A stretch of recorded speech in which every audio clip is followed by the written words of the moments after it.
वेनेजुएलाई रक्षा मंत्री पर बड़ी खबर आ रही है। जो वेनेजुएला के रक्षा मंत्री हैं उनसे जुड़ी बड़ी खबर यह कि अमेरिकी हमले में बच गए हैं रक्षा मंत्री। तो देखिए, रक्षा मंत्री बच गए हैं, मादुरो और उनकी पत्नी कब्जे में भी हैं और देश के बाहर भी ले जाया गया है। वीडियो जारी कर रक्षा मंत्री का ऐलान भी सामने आ चुका है। ये जो वीडियो है ये कुछ समय पहले का है। अमेरिका के खिलाफ आज़ादी की जंग लड़ेंगे, ये कहा है उन्होंने। तो आज़ादी की जंग लड़ेंगे ये कह रहे हैं, पीछे हटने के लिए तैयार नहीं है। लेकिन जब जंग लड़ने का वक्त था उस वक्त एक भी मिसाइल या एक भी जवाबी कार्रवाई नहीं की गई वेनेजुएला द्वारा। तो बहुत तरह के सवाल है। मादुरो के जाने के बाद अब पूरी तरीके से अमेरिका का नियंत्रण होगा वेनेजुएला पे, चाहे जैसे वो चाहेंगे वेनेजुएला को ऑपरेट करेंगे, या अभी भी वहां कुछ ऐसी पावर्स हैं जो अमेरिका के इस तरह के हस्तक्षेप के खिलाफ होंगी और रेजिस्टेंस देंगी? त्रिपाठी जी, मुझे लगता है कि अभी वहां पर रेजिस्टेंस होगा, इतना आसान नहीं है। जैसे अभी आप न्यूज आ रही है कि मादुरो को पकड़ लिया गया है, तो हो सकता है कि ये बात सही है, लेकिन इतना आसान नहीं है। मेरा पूरा विश्वास है कि अभी वेनेजुएला से पूरा प्रतिरोध होगा, प्रतिशोध होगा, और अमेरिका को ये मैसेज जाना चाहिए कि आप में वो ताकत ऐसी नहीं होनी चाहिए कि आपने जहां चाहे किसी भी राष्ट्र के निर्वाचित नेता को आपने वहां से उसको कैप्चर किया और वहां से बाहर कर दिया। मुझे लगता है कि ये वक्त है दुनिया को देखने का, यूएन चार्टर को समझने का भी वक्त है कि अंतर्राष्ट्रीय संस्था वो कहां गई, अंतर्राष्ट्रीय लॉ जो इंटरनेशनल लॉ वो कहां गया, और वो केस स्टडी कहां भाई, जहां पर ये बताता है कि जहां जहां दुनिया में नॉर्म्स होंगे वहां वहां वो नॉर्म्स को अमेरिका उखाड़ फेंकेगा। तो अभी मनीष जी सही कह रहे थे कि और क्या संदीप जी, हम एक सेकंड चाहूंगा, ये छोटे देशों को स्पेशली जो चाइना पर डिपेंडेंसी रखते हैं उनको भी सबक सीखने का वक्त है कि आप अपने दम पर अमेरिका से लड़िए, आप अपनी रणनीति तय कीजिए, और चाइना रूस के भरोसे कोई भी देश ट्रायंगल में आकर के अमेरिका से नहीं लड़ सकता। खबर आ रही है, वो बताने के बाद आपके पास वापस लौटते हैं। अमेरिका का वेनेजुएला पर ये हमला, और ये देखिए जरा, वेनेजुएला के उपराष्ट्रपति सुरक्षित बताई जा रही है, तो रक्षा मंत्री भी बच गए हैं। पहले पता चल रहा था कि शायद वो इस हमले में नहीं रहे हैं, लेकिन उनके बच जाने की खबर आ रही है। और उपराष्ट्रपति के संदर्भ में भी यह खबर आ रही है, वेनेजुएला के उपराष्ट्रपति सुरक्षित हैं और राष्ट्रपति को और उनकी पत्नी को ले जाया गया। डेल्सी रॉड्रिग्स हैं उपराष्ट्रपति, और वो भी इस हमले में बच गई हैं। मतलब लीडरशिप बच तो गई है, लेकिन लीडरशिप अब किसी काम की लग नहीं रही है। जी हाँ, लेकिन दिनेश देखिए, मुझे ऐसा लग रहा है, और इसके बारे में हमारे साथ जो एक्सपर्ट्स मौजूद हैं उनसे बात की जा सकती है। मनीष हमारे साथ मौजूद हैं, संदीप जी मौजूद हैं। संदीप जी, क्या दरअसल अमेरिका ने ये साफ कर दिया कि वो मादुरो और उनकी पत्नी को देश के बाहर ले गए हैं? उपराष्ट्रपति भी हैं, सेना अध्यक्ष भी हैं जो कह रहे हैं कि हम लड़ेंगे भी, हम रेजिस्टेंस भी देंगे।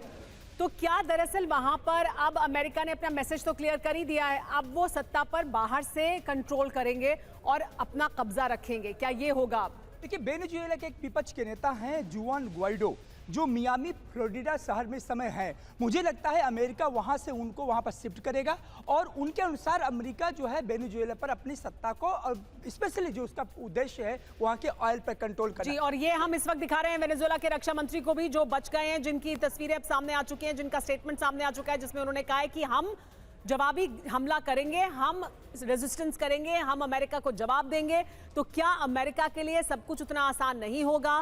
क्या अमेरिका ने इसको भी फैक्टर इन किया है, और फिर उसके लिए क्या रणनीति है अमेरिका की? मनीष, अब जो ये हम बता रहे हैं यूनाइटेड नेशन का चार्टर, इसका चार्टर पॉइंट 2 का जिसका सब क्लॉज है 4th, वो ये कहता है कि आप किसी भी देश की लीडरशिप को अटैक नहीं कर सकते हैं।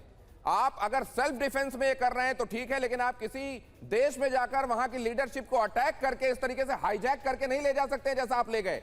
तो एक तरीके से यूनाइटेड नेशंस का मजाक है, यूनाइटेड नेशन के चार्टर का मजाक है, यूनाइटेड नेशन का सुविधा के हिसाब से हवाला दिया जाना, और सुविधा के हिसाब से उल्लंघन अमेरिका का देखिए। लेकिन मादुरो को बड़ी खबर आ रही है, जो स्पेशल फोर्स है, जी हाँ, यूएस डेल्टा फोर्स ने पकड़ा है मादुरो को। मादुरो और उनकी पत्नी को अमेरिका की डेल्टा फोर्स ने अपने कब्जे में लिया और उसके बाद देश से बाहर ले जाया गया है। लेकिन अमेरिका की जो डेल्टा फोर्स है जो ग्राउंड पर उतरी थी, उनके द्वारा अपने कब्जे में लिया गया मादुरो और उनकी पत्नी को। ये जानकारी अब आ रही है। तो धीरे धीरे इस ऑपरेशन को कैसे अंजाम दिया गया, इस ऑपरेशन को कैसे चलाया गया, उससे जुड़ी हुई तमाम जानकारियां अब सामने आ रही है। ग्राउंड ऑपरेशन में कहां है, क्यों एयर डिफेंस सिस्टम ने काम नहीं किया, क्यों कहीं पर कोई रेजिस्टेंस नाम का भी दिखाई नहीं दिया? क्या वाकई कोई आदमी ऐसा था जो महत्वपूर्ण था और वो मिल गया था क्या अमेरिका के साथ? क्या इसको मान लिया जाए कर्नल शैलेंद्र, क्या कोई था महत्वपूर्ण व्यक्ति? अब यहां पर ये पेड्रिनो लापेज आकर कह रहे हैं कि हम रेजिस्टेंस देंगे। अब क्या रेजिस्टेंस देंगे? मादुरो और पत्नी को तो ले गया अमेरिका। यहां पर यह कहा जा रहा है कि अब हम रेजिस्टेंस देंगे। उस समय जब रेजिस्टेंस देना था, कहीं से कोई रेजिस्टेंस नजर क्यों नहीं आया? नहीं, मुझे लगता है कि यूएस का जो बेसिक फर्स्ट एम है वो अचीव हुआ है कि उन्हें मादुरो बाहर चाहिए, उन्होंने बाहर ले लिया। आप दिखा रहे हैं डिफेंस मिनिस्टर की स्टेटमेंट, वो स्टेटमेंट में आप क्या चाहते हो? वो बोल रहा है कि वी विल फाइट। अगर वो फाइट करेगा तो 30 सुखोई वर्सेस 1800 यूएस के एयरफोर्स, किस कंपैरिजन पर आप लेंगे? मुझे नहीं लगता कि इस समय वेनेजुएला के फेवर में होगी कि वो किसी भी तरह की लड़ाई ले। अब आप देखेंगे वॉर ऑफ कोअर्जन स्टार्ट होगा। अब डिफेंस मिनिस्टर को, उपराष्ट्रपति को ये लारा लप्पा दिया जाएगा कि चलिए जी हम आपको प्रेसिडेंट के तौर पर एक्सेप्ट कर लेंगे, लेकिन आप टो करें लाइन, क्योंकि अब जो लड़ाई है, अगर वेनेजुएला लड़ता है तो और ज़्यादा डैमेज खाएगा, और ज़्यादा प्रॉब्लम्स आएंगी, लोगों की तकलीफ बढ़ेगी, क्योंकि अपने आप में वेनेजुएला की औकात नहीं है, गलत शब्दों में अगर कहा जाए, औकात ही नहीं है कि वो यूएस के साथ किसी भी तरह का लोहा ले पाए। कर्नल साहब, क्या आपको भी दिखाई दे रहा है अब नंबर ईरान का है, खामेनेई का है?